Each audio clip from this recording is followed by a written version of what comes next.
अस्सलाम वालेकुम व्यूअर्स। आज हम हाजिर हुए हैं एक नई पॉडकास्ट के साथ और नए गेस्ट हैं। जैसे कि आप देख सकते हैं हमारे साथ आज हमारे ख़ास मेहमान हैं जमाल अहमद ख़ान और Kaleem Kabir Sahab, all the way from Azad Kashmir and then Rawalpindi and then Karachi and finally in Jersey. तो मैं बहुत ज़्यादा टाइम नहीं लूँगा। अगर आप सोचते हैं जमाल साहब अपने आप को इंट्रोड्यूस करवाएं, आपका बैकग्राउंड क्या है और आप इस वक्त क्या कर रहे हैं, उसके बाद हम कलीम भाई से भी यही सवाल करेंगे। तो कैसा बहुत शुक्रिया आपका कि आपने हमें इनवाइट किया अपनी पॉडकास्ट पे। तो मैं अपना इंट्रोडक्शन व्यूअर्स को कराता चलूँ। मेरा नाम जमाल ख़ान है। मैं चकवाल से बिलोंग करता हूँ और मैंने ECC किया था back in 2012 and since then हम एंगेज एज एन ऑडिटर। तो ओवरऑल जो कैरियर पे हम बात करें, जो हमारा कोर टॉपिक है इस पे, तो ये है कि मैंने अपनी जर्नी स्टार्ट की राइट फ्रॉम 2010।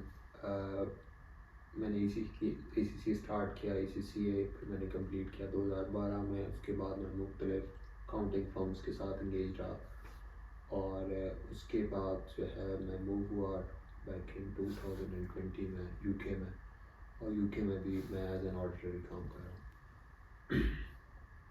तो बस ये एक स्मॉल सा इंट्रो था मेरा। बाकी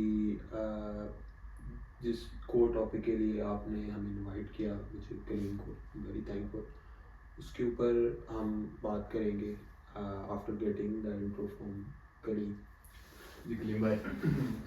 जज़ाकल्लाह खैर साहब, आपका आपने हमें इनवाइट किया यहाँ पे इस टॉपिक पे बात करने के लिए।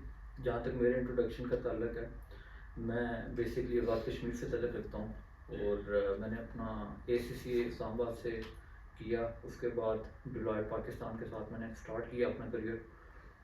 उसके बाद मैं कराची शिफ्ट हो गया, वहाँ पे PwC के साथ वर्क विद PwC रफली 2.5 ईयर्स। फिर उसके बाद यहाँ पे जर्सी EY में मैं काम कर रहा हूँ अभी फाइनेंशियल सर्विसेज ऑडिट में, और it's been a good ride to be honest till now. And so thank you Jamal भाई, थैंक यू कलीम भाई। तो जैसा कि व्यूअर्स को मेरे बारे में तो पता ही है, मैं भी बाय प्रोफेशन एक क्वालिफाइड अकाउंटेंट हूँ। स्टार्ट मैंने अपनी जर्नी की थी पाकिस्तान में EY से और एज एन एडवाइजरी कंसल्टेंट, और वहाँ थोड़ी प्रोग्रेशन के बाद मैं 6 साल पहले जर्सी में आया। यहाँ आके मुख्तलिफ एक्सपेरिमेंट्स किए और इस वक्त मैं PwC के साथ एंगेज हूँ उनकी कंसल्टिंग सर्विसेज में। तो जमाल साहब, अब हम स्टार्ट करते हैं उनके जो हमारा कोर टॉपिक है जिसमें हमारे व्यूअर्स इंटरेस्टेड भी हैं। तो आप मुझे बताएं, आपने जिक्र किया कि आपने 2010 में स्टार्ट की अपनी जर्नी, 2012 में आपने ACC से क्वालिफाई किया, और आप जर्सी कब आए? काजी साहब, मैं जर्सी आया था 2020 में यहाँ पे, और पहले मैं एज एन ऑडिट सीनियर आया था ग्रैंड थॉर्टन जर्सी में। उसके बाद जो है मैंने डिलॉयट UK ज्वाइन की as an assistant manager back in 2021 दिसंबर में। Since then I am engaged on private equity funds, real estate funds और फाइनेंशियल सर्विसेज के ऑडिट में मैं इन्वॉल्व हूँ। मैं कई थोड़ी सी जो हमारा कोर टॉपिक है उसके अंदर ही कुछ छोटी छोटी चीज़ें हैं जिसको हम आज हाईलाइट करेंगे, और मैं स्पेसिफिकली करना भी चाहता हूँ जो हमारी यूथ है जो हमें देख रहे हैं कि ACCA क्या है, ACCA क्यों करना चाहिए, और इसकी ये एज अ प्रोफेशन क्या चीज़ है, और ये एज अ प्रोफेशन कैसा है। ठीक है, इसके ऊपर हम बात करें।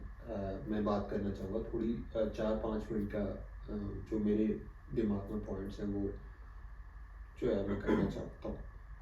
व्यूअर्स, ACCA बेसिकली एक UK अकाउंटिंग बॉडी है, और इसके मोस्टली व्यूअर्स को पता भी होगा कि इसके आप पेपर्स जो हैं वो विद इन पाकिस्तान भी under the supervision of British council आप ले सकते हैं।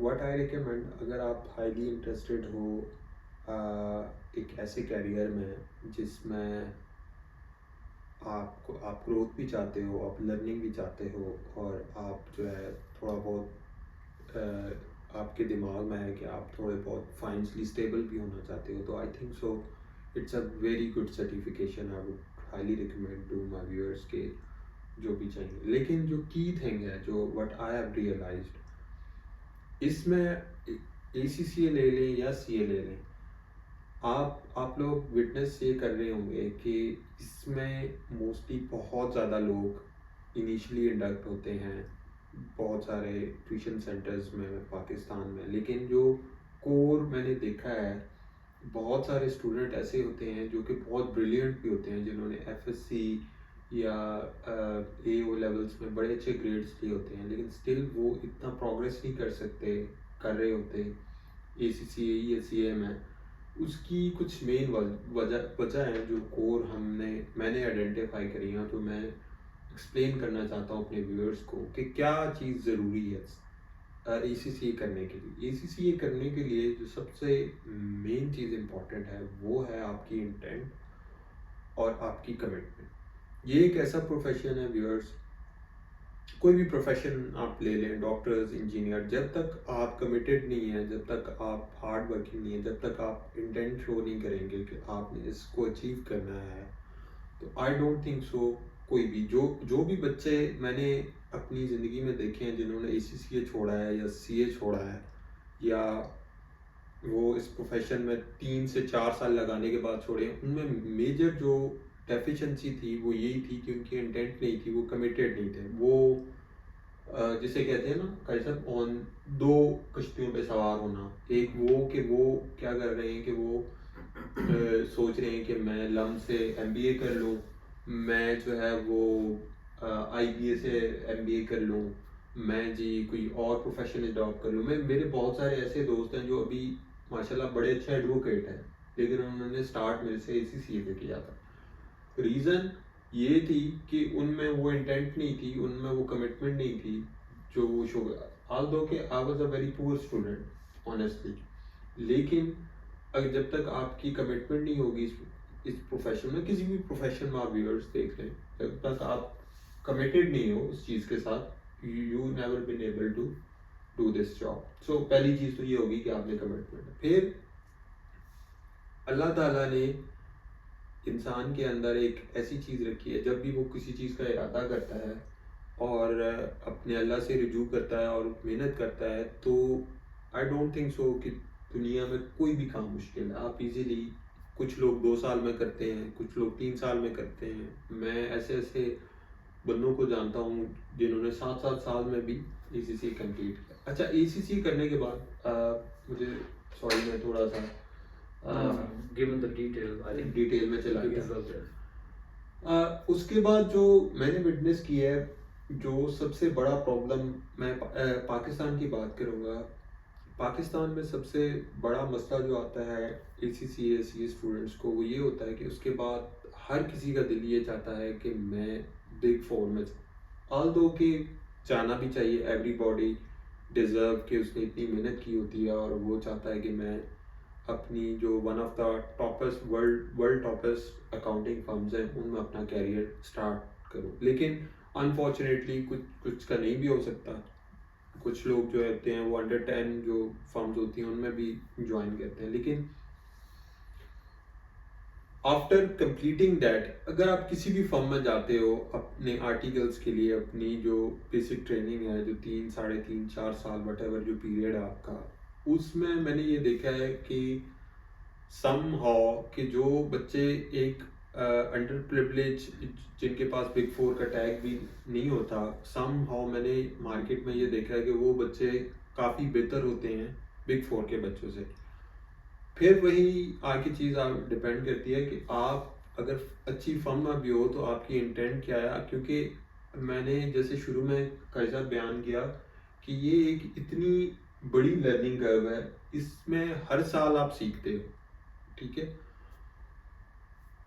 जो बच्चे जो बिग 4 से भी नहीं होते, वो क्या पता ऑडिट या फाइनेंशियल एडवाइजरी बहुत अच्छे तरीके से जानते हो, जो कि एक बच्चा बैठा हुआ है बिग 4 के अंदर। तो इसके बाद जो 3 साल का आप पीरियड कंप्लीट करते हो, इसके बाद मैं थोड़ी सी इसमें बात में जानना चाहूँगा, क्योंकि बहुत सारे बच्चों को ये प्रॉब्लम होता है कि वो कहते हैं कि यार मुझे आर्टिकल्स करने के बाद भी मुझे जॉब नहीं मिल रही, हालात ऐसे हैं या वैसे ही हो। इसमें जो व्यूअर्स जो मैंने एनालाइज़ किया, जो मैंने खुद को एनालाइज़ किया, क्योंकि मैं भी जो है वो थॉरली अपने आप को, अपने जो जितनी भी सर्कमस्टांसेस थे उसके ऊपर मैं जो है वो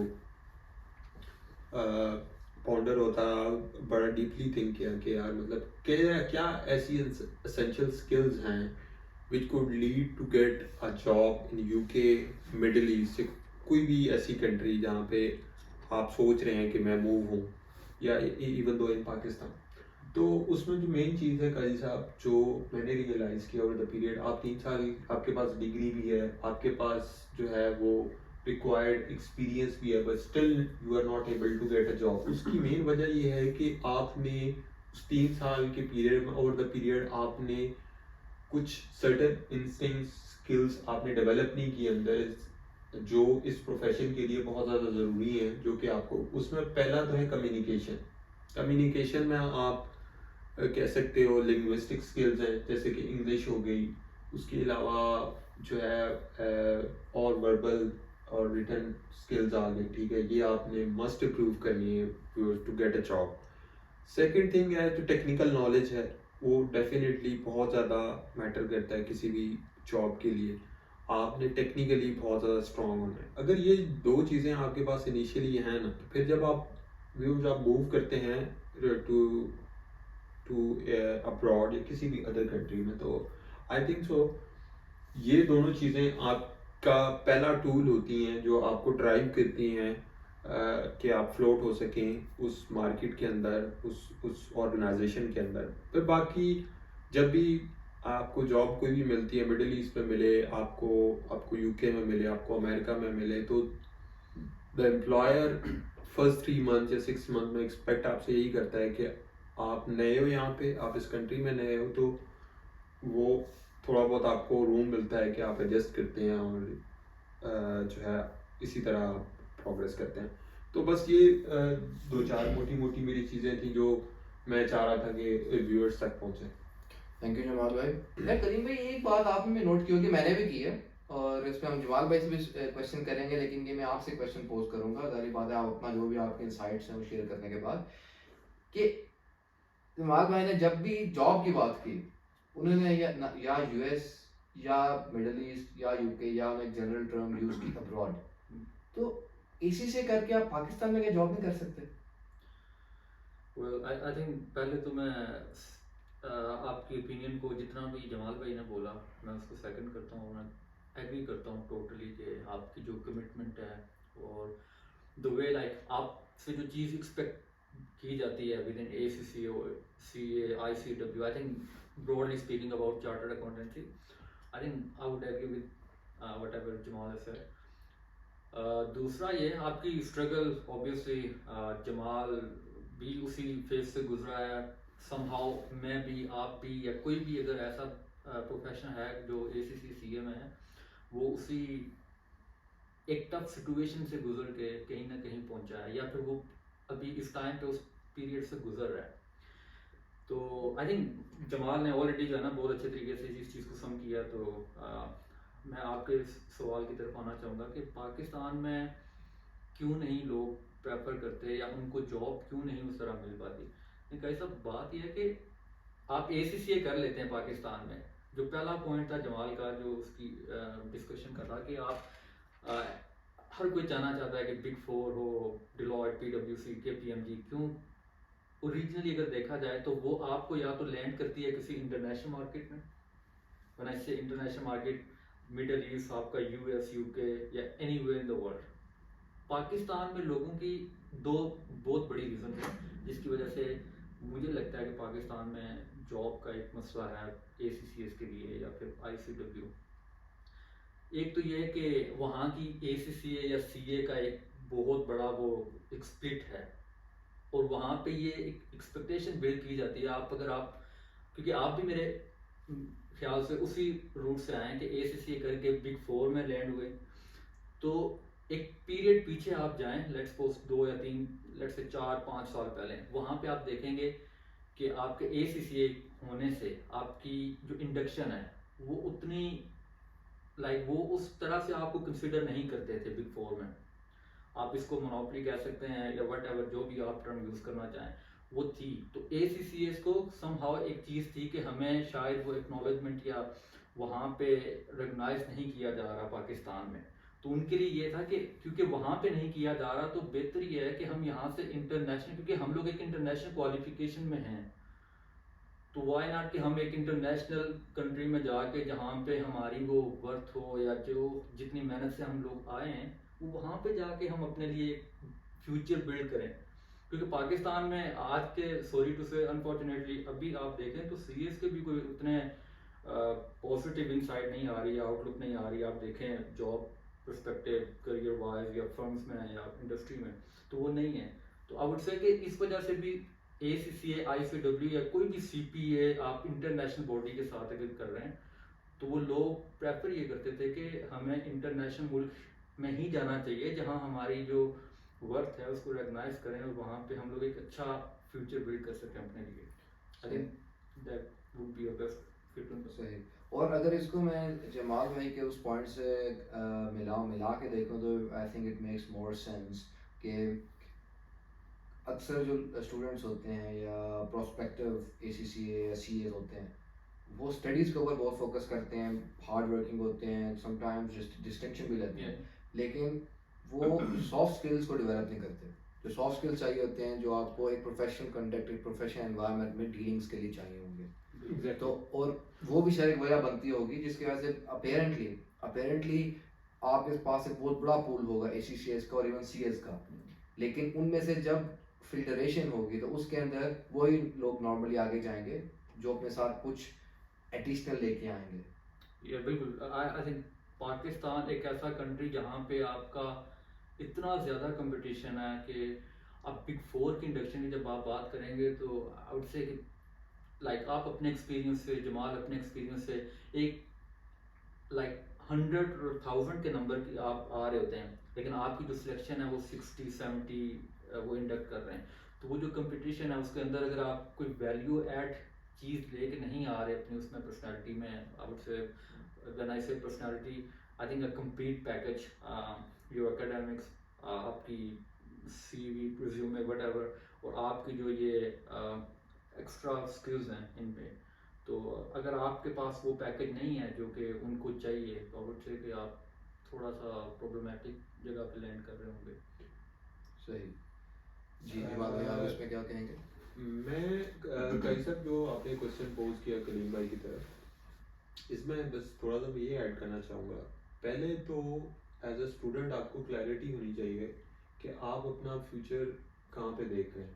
if you are looking future in abroad, then I must recommend कि आप एक इंटरनेशनल क्वालिफिकेशन हासिल करें which could lead to getting a good job in abroad. लेकिन अगर आपके पेरेंट्स वहाँ पे हैं और मतलब आप स्टे करना चाहते हो अपने होम कंट्री में और अगर आप वहीं पे रहना चाहते हो, तो देन आपको you must go for CA या MBA या व्हाटसोएवर जो भी है, because it doesn't make any sense to spend a lot of money for to pay in pounds for ACCA। अगर आपने ACCA करके, आई थिंक सो, अगर आपने पाकिस्तान में रहना है जिसकी इतनी, आई डोंट थिंक सो कि इतनी को वर्थ होगी इन पाकिस्तान जितनी इसकी वर्थ यहाँ पे। ऑनेस्टली स्पीकिंग, मुझे इस सर्टिफिकेशन की जो वर्थ महसूस हुई वो अब्रॉड जाके हुई। मुझे नहीं पता था कि मेरे पास क्या चीज़ है, इवन दो कि 100 and 1000 ऑफ ACCA वो होंगे जो पाकिस्तान में ही होंगे, जो किसी मल्टीनेशनल में या किसी किसी किसी कंपनी में काम कर रहे हैं, but they don't know what degree they have और उसका पोटेंशियल क्या है। सो अगर आपने एक इंटरनेशनल क्वालिफिकेशन हासिल की हुई है और अगर आपकी इंटेंट है कि आपने निकलना है, then you must try for it. अगर आपकी इंटेंट ये थी इनिशियली कि आपने पाकिस्तान में स्टे करना है, तो फिर आप वाई नॉट कि आपको ऐसी डिग्री हासिल करें जिसका पाकिस्तान में स्कोप हो। जैसे आई कैप के मेंबर आप बनो, आप जो है किसी कॉस्ट अकाउंटेंसी है उसकी आप मेंबर्स बनो, ताकि आप जो है क्योंकि ये जो फिर टाइम होगा इसी के बेस पे भी आपको शायद जॉब मिल जाए, लेकिन जब आप ग्रो करोगे ओवर द पीरियड अपने कैरियर में तो आप देखोगे कि जो लीड पोजीशंस होंगी वो फिर उन्हीं बंदों को मिलेंगी जिनके पास ये क्वालिफिकेशन होगी, जो वहाँ की क्वालिफिकेशन होगी और जो वहाँ की रिकॉग्नाइज करते हैं लोग। तो आई वुड सजेस्ट कि अगर आप एसीसी कर रहे हो तो आपकी यही इंटेंट होनी चाहिए कि आप अब्रॉड मूव करें। सही। या इसको मैं एक और तरीके से अगर बयान करूं, मतलब आपके अल्फाज को ही मैं अगर रिफ्रेज करूं, तो जो भी बंदा कुछ करना चाह रहा है, बेशक वो एसीसी है, सी है, इवन कोई और प्रोफेशनल क्वालिफिकेशन है, राइट, एमबीबीएस कर रहा है, वकील बनना चाह रहा है, डेंटिस्ट्री कर रहा है, व्हाटएवर, वो स्टार्ट करने से पहले उसको थोड़ी सी रिसर्च करनी चाहिए और उसको अलाइन करना चाहिए अपने गोल्स के साथ कि वो चाहता क्या है और क्या जो क्वालिफिकेशन परसू करने का वो सोच रहे हैं, क्या उस क्वालिफिकेशन में उनका वो गोल अचीव होगा। क्योंकि अक्सर मैंने भी देखा अपने क्लास फेलोज़ में कि कुछ क्लास फेलोज़ का लिटरली गोल था एसी से करके जॉब करनी है। एसी उनका लिटरली एक टिक बॉक्स एक्सरसाइज थी कि हमने बस ये सकते हैं इसको टिक मार्क करना है इस बॉक्स को और हमने आगे बढ़ जाए। लेकिन कभी भी अक्सरियत, वो कुछ लोग थे जिनसे ये फीलिंग आती थी कि उनको पता है, वो उनको क्लैरिटी हासिल है जो भी वो अचीव करना चाहते हैं फ्यूचर में, लेकिन अक्सरियत के साथ ये होता है कि वो एसीसी के वक्त सिर्फ एसीसी पे फोकस करते थे और उसके आगे की ज़िंदगी या उससे आगे जो कुछ होगा उसके बारे में उनको बिल्कुल भी अंदाज़ा ही नहीं था, क्योंकि उन्होंने कभी भी उसके ऊपर टाइम नहीं लगाया था। इसमें कुछ हद तक कसूरवार मैं उन अकेडमीज़ को भी समझता हूँ जो बच्चों को लूर करती हैं कि आओ हम आपको एसी से कराते हैं, अगर आपके ओ लेवल्स के अंदर इतनी आपके हो सकते हैं स्टार्स हैं या हो सकते हैं आपके मैट्रिक के अंदर इतने परसेंटेज है तो आपको हम डिस्काउंट भी देंगे, बस आओ हमारे पास।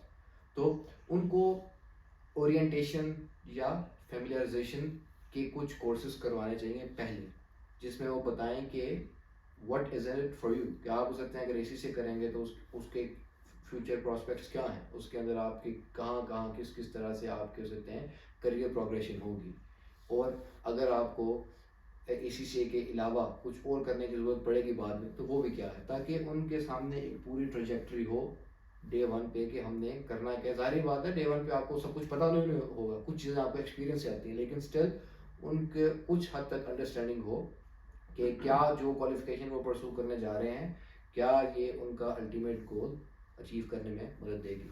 अच्छा जब इसमें मैं एक पॉइंट ऐड करना चाहूँगा जो कि बहुत सारे स्टूडेंट के साथ प्रॉब्लम होता है जब वो मैट्रिक या अपनी एफएससी या एओ लेवल्स के दरमियान होते हैं कि किस प्रोफेशन में वो जाना चाहें। इस पे बहुत सारे लोग बातें भी बेचते हैं, ठीक है, जिसे हम जैसे कायम अली वो एक शाह साहब हैं, वो कासिम अली शाह सॉरी वो जो हैं वो कैरियर की गाइडेंस वगैरह भी देते हैं। अच्छा इसमें मैं पेरेंट्स के रोल पे भी थोड़ी सी बात करना चाहूँगा। यूजुअली होता क्या है हमारा जो लोअर मिडिल क्लास की मैं बात करूँगा कि फलाने का बच्चा ने अगर जो है वो इलेक्ट्रिकल इंजीनियर बना है तो मेरा बच्चा भी वही बनेगा। हमारे पेरेंट्स को ये रियलाइज नहीं करते कि हमारे पेरेंट जो हमारा बच्चा है इसका दिमाग क्या है, ये किस फील्ड में ज़्यादा इसका इंटरेस्ट है। बच्चे की अपनी कोई नहीं होती, खाली पेरेंट्स का डिसीजन होता है कि आपने बच्चे इलेक्ट्रिकल इंजीनियरिंग करनी है और ये करनी है। फॉर एग्जाम्पल मैं आपको एक मिसाल दूंगा। मैं एक बच्चे को जानता हूँ, he was a brilliant artist, brilliant, mind blowing. अब वो बच्चा डर इस वजह से रहा था कि मैंने अगर ये अपने पेरेंट्स को बता दिया कि मैंने ये लिखने लिखाने वाला काम करना है या ट्रक के पीछे तस्वीरें बनानी है तो मेरे वालिदैन तो बहुत शोर डालेंगे और मैं नहीं करना चाहता। और उसके माँ बाप का दिल था कि ये डेंटिस्ट बने या इंजीनियर बने व्हाटसोएवर। अब उस प्रेशर में आके उस बच्चे ने अडॉप्ट कर लिया वो प्रोफेशन। क्या पता उसने 1 साल 2 साल पढ़ा भी हो और उसमें सम हो वो ना दिल होते हुए भी वो उसने कुछ एग्जाम्स पास कर ली हो, बट वो बच्चा कभी भी एक अच्छा उस वो प्रोफेशनल नहीं बन सकता, क्योंकि जो अल्लाह ताला ने उसकी नेचुरली उसके दिमाग में उसके अंदर जो चीज़ डाली थी फॉर प्रोफेशन हुई है। इसलिए ये आइडेंटिफाई करना कि हमारा बच्चा, या एज ए स्टूडेंट आपने खुद आइडेंटिफाई करना है कि यार मुझे क्या चीज़ अच्छी लगती है, क्या मैं मुझे अकाउंटेंसी की फील्ड अच्छी लग रही है, क्या मैं इंजीनियरिंग करना चाहता हूँ, एमबीबीएस करना चाहता हूँ। तो ये का हिसाब बहुत ज़्यादा आई थिंक सो ज़रूरी है कि हम अपने बच्चों को, या एज ए स्टूडेंट हमें पता होना चाहिए कि हमने म्यूजिशियन बनना है, हमने आर्टिस्ट बनना है, हमने क्या बनना है। मेरा ख्याल है कि आपकी जो बात है इसके ऊपर हमें पूरी kind of series of podcast कर सकते हैं कि पेरेंट्स का इसमें क्या रोल होना चाहिए। तो क्योंकि ये ऐसी चीज़ है जो एक बहुत डायनामिक है, और जिसकी जाहिर बात है मैं आपसे एग्री करता हूँ कि अनफॉर्चुनेटली पाकिस्तानी जो कल्चर है उसके अंदर ये चीज़ सकते हैं बहुत डीप रूटेड है कि पेरेंट्स ड्राइव करते हैं बच्चों की करियर चॉइसेस।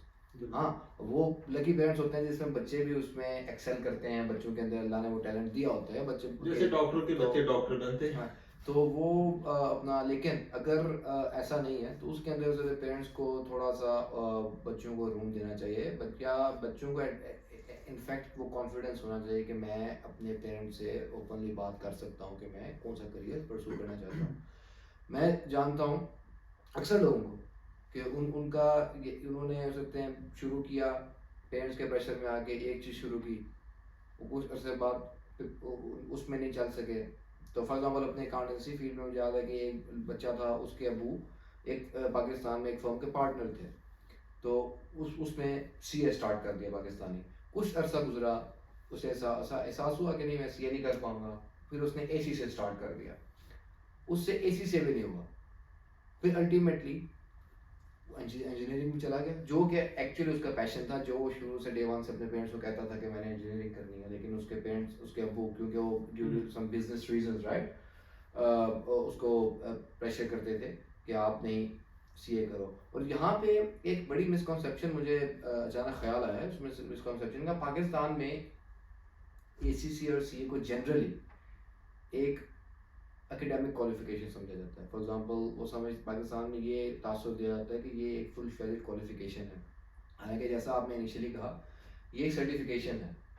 तो और ये चीज़ मैंने यहाँ आके इसके प्रैक्टिकल एग्जांपल्स देखी। फॉर एग्जांपल एक फर्म का ऑफिस मैनेजिंग पार्टनर था, बिग फोर का, मैं नाम नहीं लूँगा, और वो उसकी एकेडमिक क्वालिफिकेशन जो थी वो था इंजीनियर, मरीन इंजीनियर था वो, लेकिन उसने इंजीनियरिंग की, कुछ ऐसा काम किया, उसको एहसास हुआ कि नहीं यार मुझे इसमें मज़ा नहीं आ रहा, मुझे मज़ा आएगा लोगों से डील करने में, और वो करता करता एक बिग फोर फर्म में गया और 35 साल से वहाँ पे है, और अब वो वहाँ का ऑफिस मैनेजिंग पार्टनर है। तो ये चीज़ बहुत ज़रूरी है कि हम पेरेंट्स हमें रूम दें, जिस पे हम अलग बात करेंगे डिटेल। और दूसरी चीज़ कि आपको खुद क्लैरिटी हो और कॉन्फिडेंस हो कि आप जो अचीव करना चाह रहे हैं, जिस रास्ते पर चलना चाह रहे हैं, आप वो आपके सामने कोई दो राय ना हो, आप दो किश्तों पे सवार ना हो, आप एक टाइम पे एक चीज़ पे फोकस करें। अगर फेल होते हैं दूसरी चीज़ कर लें, क्योंकि फेलियर कोई बुरी चीज़ नहीं है। क्या ख्याल है आपके बारे में, आपका इस बारे में? बिल्कुल ऐसे ही है। I think the way you guys summed up this whole thing, I would totally agree on that one.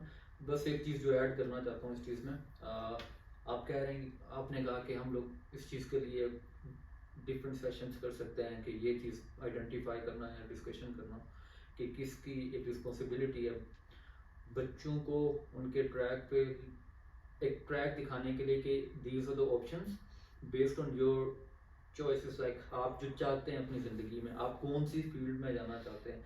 I think ये बहुत बड़ा एक फैक्टर है, बहुत बड़ी चॉइस। वो आप लकी लोग होते हैं जिनको ये चॉइस मिलती है ज़िंदगी में। लेकिन एक बहुत इंपॉर्टेंट चीज़ ये भी है कि आई थिंक अगर आप एक क्वालिफाइड पर्सन हैं माशरे में, आप जैसे जमाल है, जमाल अपने जहाँ से ये बिलोंग करते हैं, चाहे कुमड़ा या चिकवाल, आप जैसे हैं, तो आप कितना एक इम्पैक्ट डाल सकते हैं वहाँ पे, वहाँ के बच्चों के लिए कि आप ऑलरेडी एक क्वालिफाइड इंसान हैं और आपने कौन सी चॉइसेस ली और आज आप कहाँ लैंड किए हैं, आप कहाँ पे काम कर रहे हैं, या क्या आप एक लाइक इम्पैक्ट डाल रहे हैं कौन सी सोसाइटी में। आई थिंक ये बहुत बड़ा एक फैक्टर है। हमारे लोग जो पढ़ भी जाते हैं, मेरे ख्याल में उन पे ये एक रिस्पॉन्सिबिलिटी है कि वो इस चीज़ को ज़रूर सोचें कि अगर मैं, मेरे पास, जैसे मैं अपना कहता हूँ, जब मैं इस फील्ड में आया था, मेरा एक एक्सीडेंटल, आई थिंक ये बहुत बड़ी एग्जांपल है कि मैं शायद मेडिकल की तरफ जा रहा था, लेकिन at the end of the day मैं चार्टर्ड अकाउंटेंसी में आ गया, एंड फिर मैं सारी वो क्वालिफिकेशन के फेज से अपने जो एक ट्रेनिंग एक्सपीरियंस से वहाँ से गुजरा और यहाँ पे हूँ। तो मुझे वो चॉइस या वो जो गाइडेंस थी वो उस तरह से नहीं मिली, लेकिन अगर मुझे मिली होती तो शायद इस चीज़ से एक लाइक जितनी चीज़ें टफ चीज़ें हुई होंगी मैं शायद उनसे ना गुजरा होता। तो जो लोग ऑलरेडी क्वालिफाइड हैं, आई थिंक जैसे जमाल है, योरसेल्फ, कितने और थाउजेंड्स होंगे अपने अपने इलाकों से जो कि आइदर MBBS किए होंगे या CA, engineer, even professor out से। तो वो लोग उन बच्चों को कहीं ना कहीं ये पॉजिटिव चीज़ भी ज़रूर बताएं कि दीज आर द ऑप्शंस, ये वो फील्ड हैं, आप ये रूट लेंगे तो इस फील्ड में जाएंगे। लेकिन हम लोग जो हैं वो इस चीज़ को, आई थिंक हमारा माशरा इस तरह का है कि हम लोग कोई पॉजिटिव चीज़ उस तरह से डिस्कस बच्चों के साथ भी नहीं करते, जो कि करनी चाहिए। तो ये आपने बहुत अच्छी बात की। मैं ख्याल है इस पे भी, ये हमारी जो टॉपिक है जिस पे हमें डिस्कशन करनी है आने वाले कुछ हफ्तों में, तो ये उसमें हम डिटेल्ड सेशन रखते हैं जिसमें हम अपना एक पर्सनल जर्नी बताएंगे जो डेडिकेटेड होगी, जिसमें एक में जमाल भाई अपनी जर्नी बताएंगे, दूसरे में अपनी बताऊंगा, आप बताएंगे, ताकि हम अपने व्यूअर्स को ये अपॉर्चुनिटी दें कि वो अपने आप को हमारे साथ रिलेट कर सकें। क्योंकि अमूमन इंसान होता है, जब इंसान अपने लो फेज से गुजर रहा होता है तो उसको लगता है जो लोग सीमिंगली सक्सेसफुल हैं वो शायद कोई अलग ही चीज़ है, या होता है कि वो इधर लकी निकले, या हो सकते हैं बहुत मेहनती थे, उन्हें लगता है वो हम जैसे इंसान है। तो उस चीज़ को ब्रिज करने के लिए हमें अपनी जो एक्सपीरियंस है, अपनी जो लाइफ की स्टोरी है वो बयान करनी होगी। और इस चीज़ में मैं बहुत अग्री करता हूँ आपसे कि हमें कुछ हद तक जितना पॉसिबल हो एक कंसिस्टेंट वे में अपने रिस्पेक्टिव इलाकों में लोगों को ये कोचिंग और ये रियलाइजेशन करवानी या करने में अपना रोल प्ले करना होगा, ताकि उनको ज़्यादा क्लैरिटी हो कि फ्यूचर के बारे में, और ये भी हो कि कोई बंदा अगर आर्टिस्ट बनना चाहता है, कोई बंदा सिंगर बनना चाहता है, कोई बंदा राइटर बनना चाहता है, कुछ भी बनना चाहता है, वो कोई बुरी चीज़ नहीं है। हर प्रोफेशन है। आप अगर उस दिल लगाए करें तो किसी भी चीज़ को आप एक मनी मेकिंग प्रोफेशन बना सकते हैं। आई थिंक सॉरी, मुझे एक चीज़ जमाल की डिस्कशन से मेरे जहन में आ गई और आपकी इस पॉइंट से मैं रिलेट करना चाहूँगा। आई थिंक जब लोग या पेरेंट्स या आई वुड से कुछ काउंसलर्स जो होते हैं अपने, लेट्स सपोज कोई एक फैमिली है, वहाँ पे कोई ऐसे काउंसलर सॉर्ट ऑफ पर्सन हैं या फैमिली मेम्बर्स हैं जो बच्चों को गाइड कर रहे होते हैं कि you need to be a doctor, you should be a doctor, you need to do CA और इंजीनियरिंग।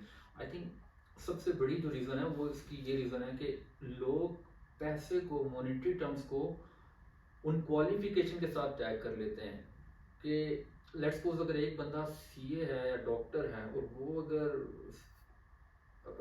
अल्हम्दुलिल्लाह वो अच्छा कमा रहा है, तो जो डिफरेंट लोग होंगे वो उस पैसे को उस जो जॉब है या उस प्रोफेशन है उसके साथ टैग कर देंगे, और ये जाने बगैर कि आपके बच्चे के अंदर कितनी कैपेबिलिटी है, या शायद कोई एक ऐसा इंसान जो कि बहुत अच्छा फिजिशियन बन सकता है या फिर MBBS डॉक्टर बन सकता है, वो उसको ड्रैग कर देंगे नहीं कि आप जो है वो CA करो। तो मेरे ख्याल में ये जो चीज़ें हैं ना, आई थिंक ये भी एक बड़ा वैलिड फैक्टर है कि जिसकी वजह से लोग गलत चॉइसेस करवा देते हैं बच्चों से।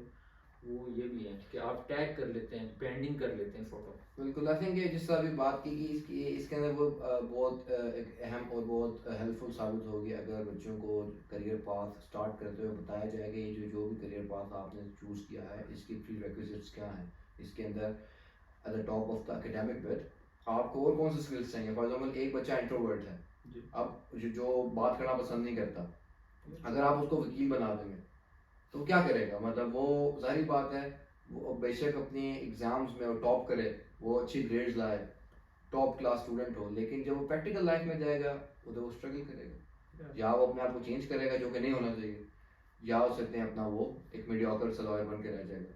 वैसे तो इसी तरह एक जो एक्सट्रोवर्ट है, जो बंदा बहुत पसंद करता है बातचीत करने को, उससे आप उसे कोई ऐसी क्वालिफिकेशन करवा दें जिससे वो एक बैक ऑफिस का एम्प्लॉय बन के रह जाए, तो वहाँ कैसे वो सर्वाइव करेगा। तो ये वाकई बहुत ज़रूरी चीज़ है कि आइडेंटिफाई करना आपकी ट्रेड्स को और उनको पॉलिश करके आपका एक स्किल बनाना, और फिर उस स्किल को आगे आप सेल करें।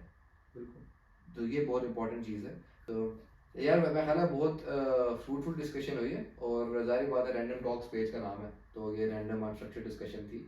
तो और फ़ायदा ये हुआ कि इस डिस्कशन के बेस पे हम अगले 3-4 हफ्तों की और डिस्कशंस भी हमें मिल गई कि हम किस चीज़ को टारगेट करेंगे।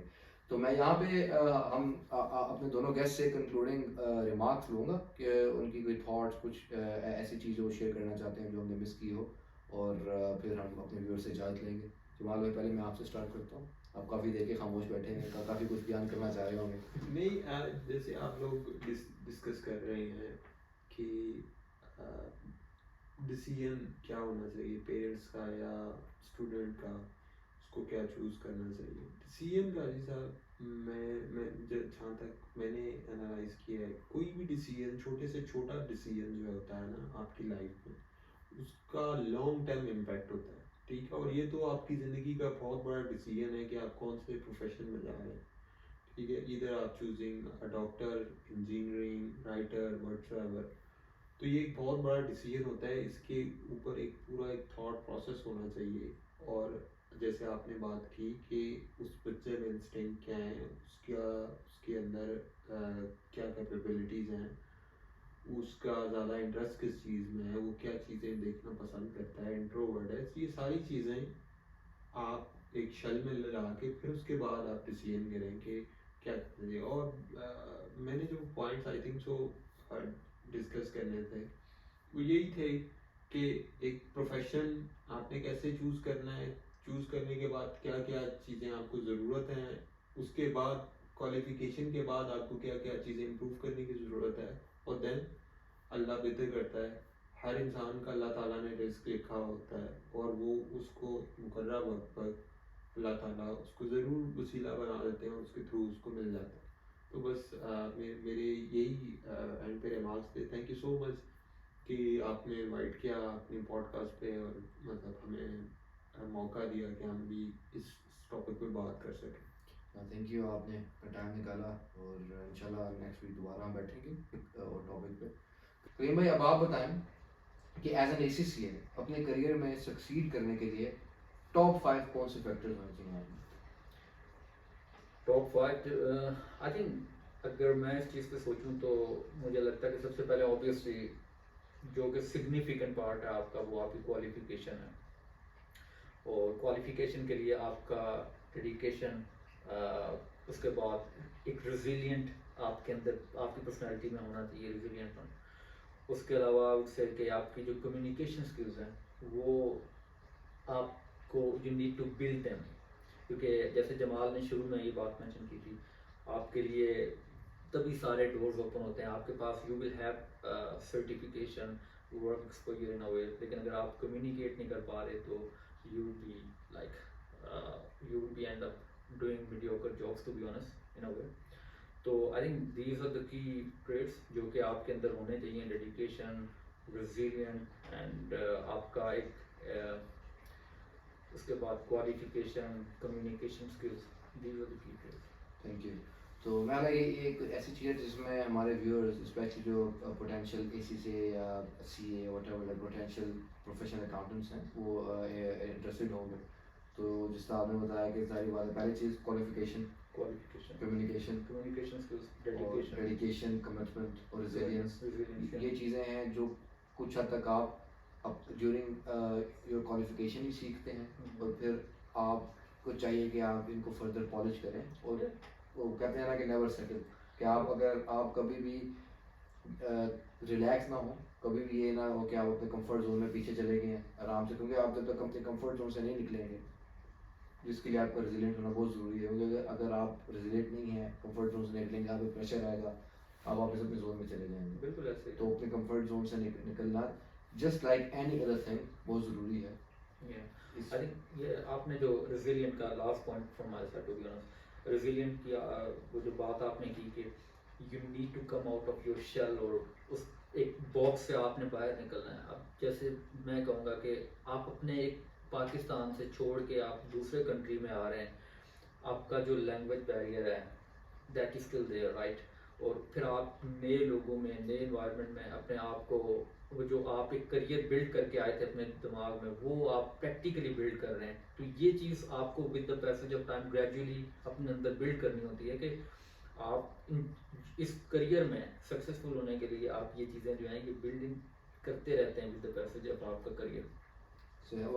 सही बात है वही कि आपने बिल्ड करना है, रिलैक्स नहीं करना, क्योंकि जिस the moment you just settle, the moment you relax, I think that is the death of your progression, right. फिर आप कभी भी आगे नहीं बढ़ेंगे, वहीं रह जाएंगे। ऐसे ही यार ये एक बड़ी अच्छी बात है, और ACCA चैप्टर की ये हमारी पहली पॉडकास्ट थी। इस पे हम मज़ीद पॉडकास्ट करेंगे, मज़ीद डिस्कशंस करेंगे, अपनी जर्नी शेयर करेंगे, और अगर हमारे व्यूअर्स किसी पर्टिकुलर टॉपिक में इंटरेस्टेड हैं, आप अपने कमेंट्स के थ्रू हमें बताएं, अपने फ्रेंड्स से शेयर करें, अपने ग्रुप्स में शेयर करें और हमें बताएं, क्योंकि हम चाहते हैं कि हम आपसे वो चीज़ शेयर करें जो आपको फ़ायदा भी दे और जिसका हमें एक्सपीरियंस है, और आप उसको इस्तेमाल करके फर्दर अपने आप को एनहांस करें। बाकी thank you so much Jamal भाई, Thank you. थैंक यू इंशाल्लाह मुलाकात होती है। Thank you so much. अस्सलाम वालेकुम।